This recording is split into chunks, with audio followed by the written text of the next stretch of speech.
టేకుమట్ల మండల కేంద్రంలోని అంబేద్కర్ సెంటర్లో సర్దార్ సర్వాయి పాపన్న గౌడ్ 374వ జయంతి ఉత్సవాలు ఘనంగా జరుపుకున్నారు.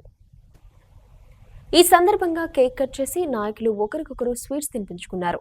అనంతరం వారు మాట్లాడారు. ఈ కార్యక్రమంలో నేరెళ్ల రామకృష్ణ, పున్న భిక్షపతి గౌడ్, కోటగిరి సతీష్ గౌడ్, కొయ్యాల చిరంజీవి గౌడ్, కత్తి సంపత్ గౌడ్, గునిగంటి మహేందర్ గౌడ్, రాజేష్, మండలంలోని అన్ని గ్రామాల గౌడ సంఘం నాయకులు పాల్గొన్నారు.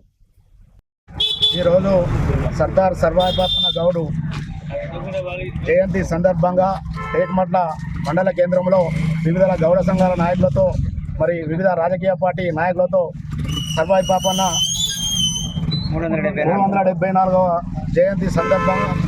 జయంతి సందర్భాన్ని పురస్కరించుకొని ఘనంగా ఆయనకు జయంతి ఉత్సవాలు జరుపుకుంటూ ఈరోజు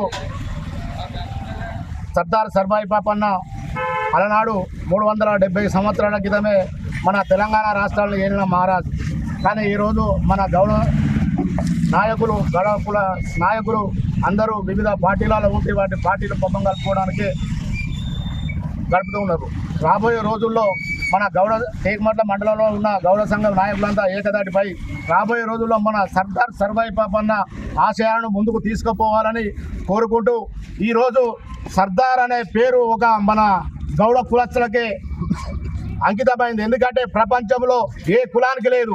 సర్దార్ అనే పేరు ఒక సర్దార్ సర్వాయి పాపన్నకే అంకితమైంది. కాబట్టి ఆ సర్దార్ అనే పేరు మన ఇంటి పేరు ముందు ఖచ్చితంగా ప్రతి ఒక్క గౌడ సంఘం నాయకులు పెట్టుకోవాల్సిందిగా కోరుకుంటూ రాబోయే రోజుల్లో మనమందరం ఒకదాటిపై ఉండి సర్దార్ సర్వాయి పాప ఆశయాలను కొనసాగించాలని కోరుకుంటూ సెలవు తీసుకుంటాం.